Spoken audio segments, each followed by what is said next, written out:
In this video, I'm going to react to 5 reasons why you should not mess with the USA.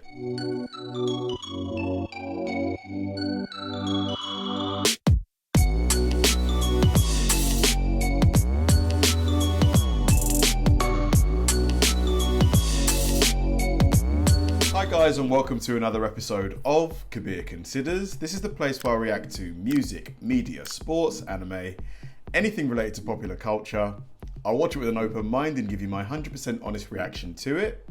And if you could please hit that like button early, I'd really appreciate it. Now, this video is something that I could easily watch in my spare time. Thanks to whoever recommended it to me. I believe it might have been Ronald. I'm not sure, but I think it was him. So thank you.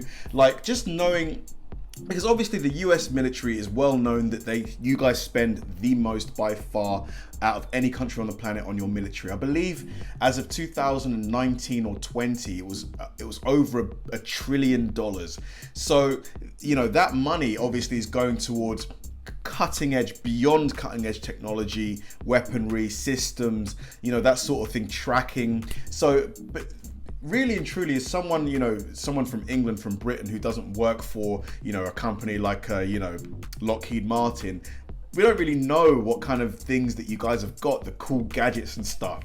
So this video, obviously it's not going to tell us the best stuff you guys have got, because I'm sure that you want to keep that under wraps, but it's still going to kind of, you know, give us a peek as to what kind of stuff you guys have got in case of, you know, defense and stuff like that. So let's go. This is going to be me reacting to 5 reasons why you should not mess with the USA. Let's do it. The collapse of the Soviet Union in the early 90s left the United States as the sole superpower in the world, and it's never looked back.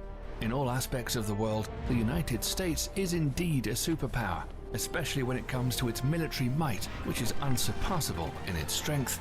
Yeah, that's true. $1 trillion is a lot of money. Technological superiority, operational capabilities, and power projection across the globe. In this video, we'll take a look at the 5 top reasons why you wouldn't want to go against the US military establishment. The United States Air Force is the strongest in the world, not only in the number of operational aircraft, but also in technological superiority. The country currently operates... Oh, look at that. 4 beautiful F-22 Raptors. One of the best looking, if not the best looking fighter jets on the planet. It's a total of over 15,000 military aircraft. 15,000 military aircraft. Crazy. And I believe this is a B-2 right here. Combining all the branches of the military service, including the US Navy, US Army, Coast Guard, and the US Marines. As of 2017, the US Air Force alone has a fleet of over 5,300 aircraft, 406 intercontinental ballistic missiles, and 170 military satellites, greater than any other country in the world.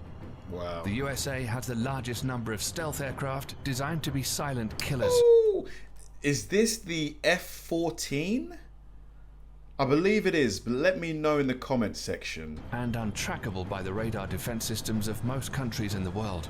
Some of these stealth aircraft include air superiority fighters, such as the F-22 Raptor and the F-35 Joint Strike Fighter, heavy bombers, such as the B-2 Spirit.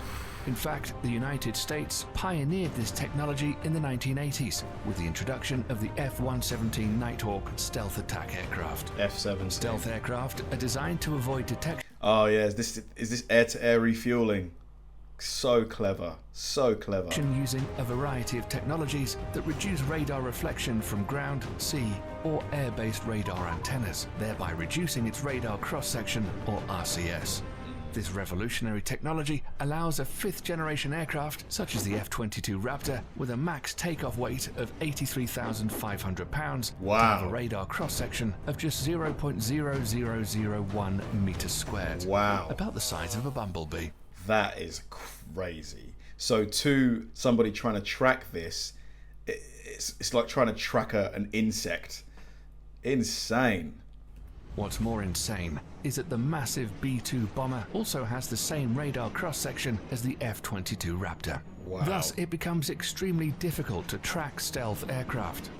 even if the enemy spots them on their radar scopes, it's a whole other story to successfully track them and register a missile kill. The whole idea behind this technology is to break the chain in which a conventional surface-to-air missile defense system works. It's the same reason countries like China and Russia are also hard at developing their own stealth fighter, the Chengdu J-20 and the Sukhoi Su-57, respectively. These aircraft will allow the US Air Force to assert its air superiority over any battlefield of the future. And we all know that control of these skies is the biggest decider in any war. Absolutely. And from what I've heard, the F-22 is actually going to be retired in, by the end of the decade, right? So in 2030, we're going to move, or you're going to move to 6th gen, because the British military, we're going to move to 6th gen around 2030 with our Tempest program. So Lord knows what those two jets, the US and the UK 6th gen jets are going to be capable of. The next reason why any country going to war with the US military should think twice is because of the strength of the US Navy and its dominance over the world's ocean, especially the Navy's supercarriers. The US Navy currently operates 11 nuclear-powered Nimitz-class supercarriers. Nuclear-powered, wow. So they can probably be at sea for ages. Which is the largest aircraft carrier fleet in the world. The only navy that can come close in terms of technological advancement is probably the Royal Navy of the United Kingdom. But they only have 2 operational carriers. The Nimitz class of carriers has a displacement of over 100,000 tons and can carry a complement of up to 70 aircraft. They're literally a floating small town in the ocean with its own airport. The Nimitz-class carriers in themselves are extremely potent offensive weapons, but the way they operate in what is called the carrier strike groups makes these ships even more deadly. A carrier seldom deploys alone. There are always a fleet of surface and underwater assets surrounding them and forming a strike group. These include guided missile cruisers, a destroyer squadron, attack submarines, and other support vessels. Squadron, attack submarines, and other support. Look at all of that hardware. You just wouldn't want to fight that. You just wouldn't. Vessels. Together, they project the power of the carrier and at the center of the group forward towards the enemy. While the carrier is carrying out its offensive role with the use of its air wing, the other ships are responsible to protect its flanks against any enemy attack. This combination of offensive and defensive strategy makes the US Carrier Strike Group almost impenetrable. The United States Navy maintains 9 such carrier strike groups, 8 of which are based in the United States and 1 that's forward deployed to Japan. For over 50 years, this has been the principal element of US power protection, and the Nimitz class of supercarriers are at the center of it all. Despite this, the US is currently in the process of developing a new class of carriers called the Gerald R. Ford class, intended to replace the Nimitz class ships.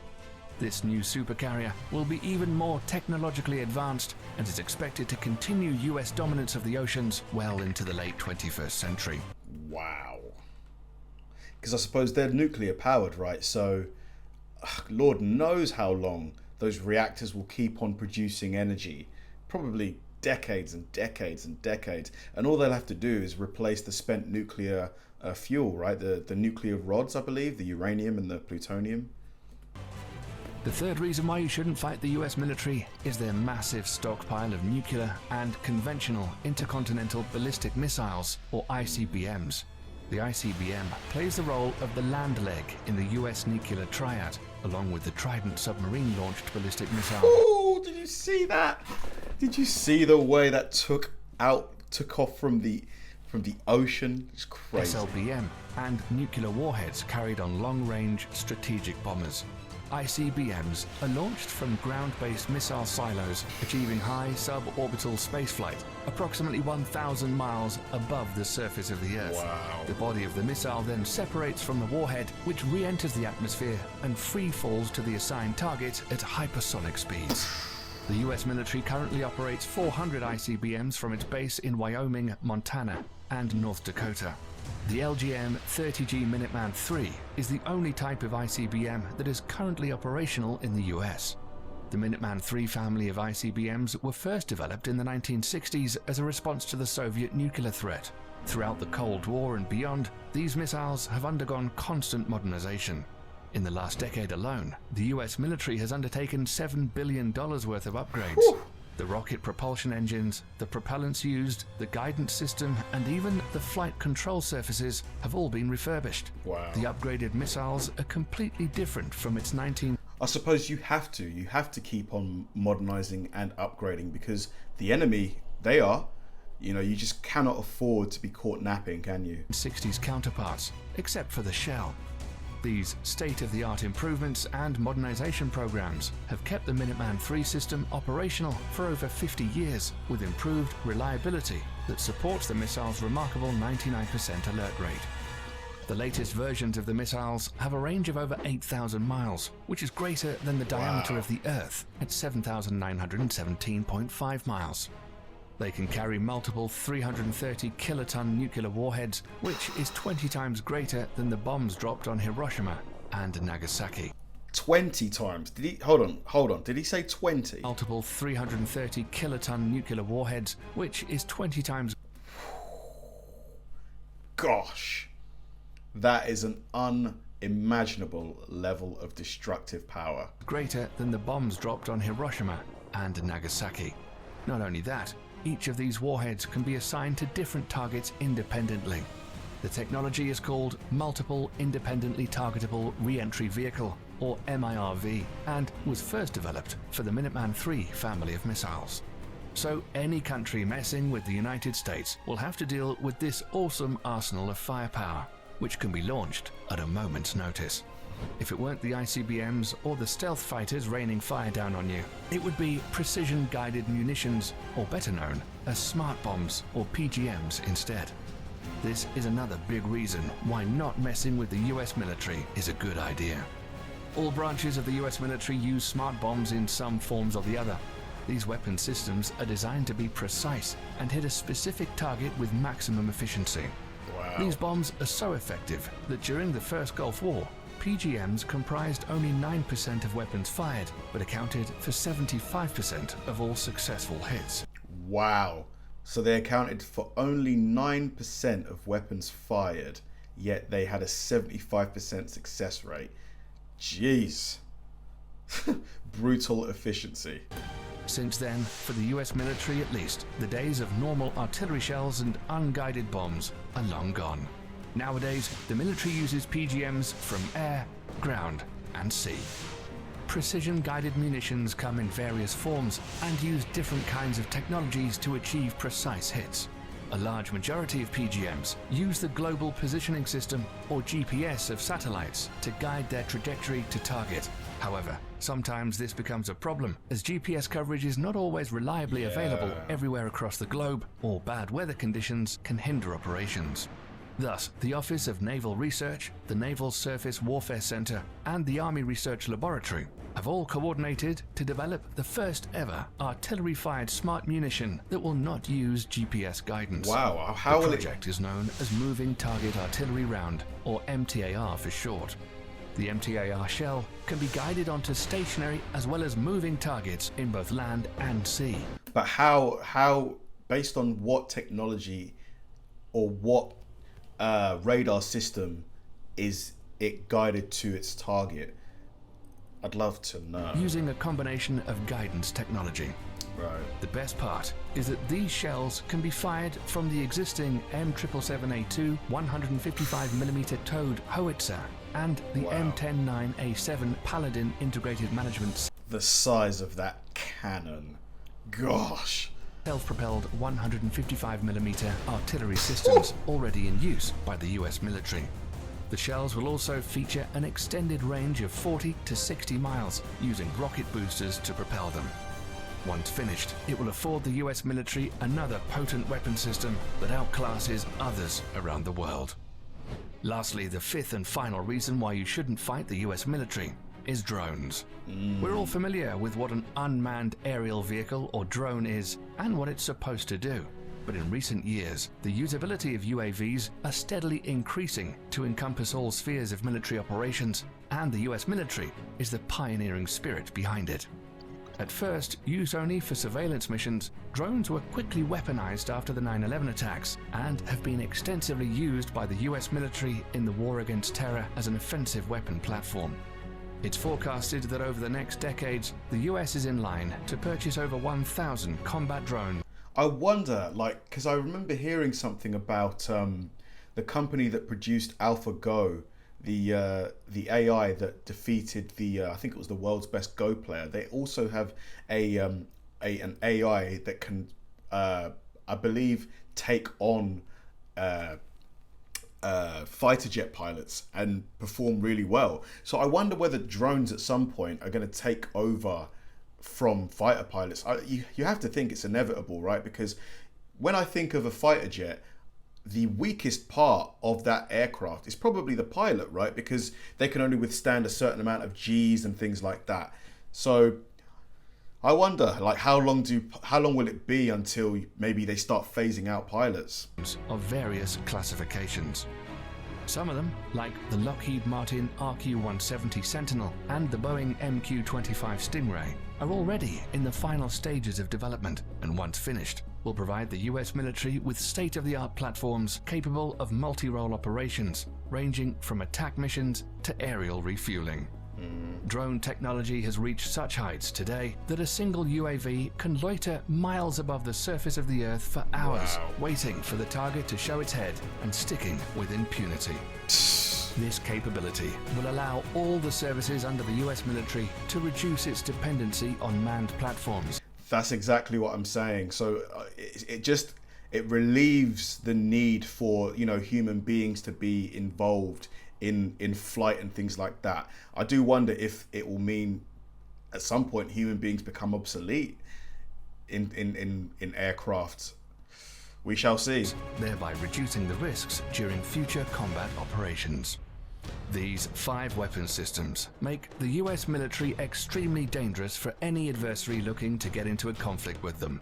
In a conventional warfare setting, it's almost impossible to beat the US military machine. That's why modern enemies of the United States are employing more and more asymmetric warfare strategies against the mighty US military. Despite that, the US military juggernaut is hands down the most powerful military complex in the world today, and probably will be for decades to come. That's all we have for you today, folks. Thanks for sticking around till the end. If you like the video and want to stay up to date on cool military stuff like this, then click the... That was really cool. Just, you know, the carriers, the aircraft carriers, the size of the fleet of the US Air Force. I believe, you know, there's 15,000 available aircraft to the United States military.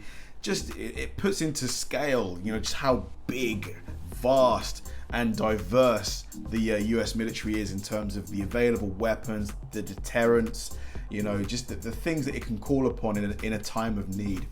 Yeah, really fascinating video, really interesting. I love this sort of stuff. Thanks for watching, guys. If you enjoyed this video, please like, subscribe, turn on bell notifications, and keep throwing the recommendations my way. I know I say it all the time, but they genuinely help me out, because if I know you enjoyed watching something, I'll definitely enjoy reacting to it. So like, subscribe, turn on bell notifications, keep throwing the recommendations, and I'll catch you in the next one.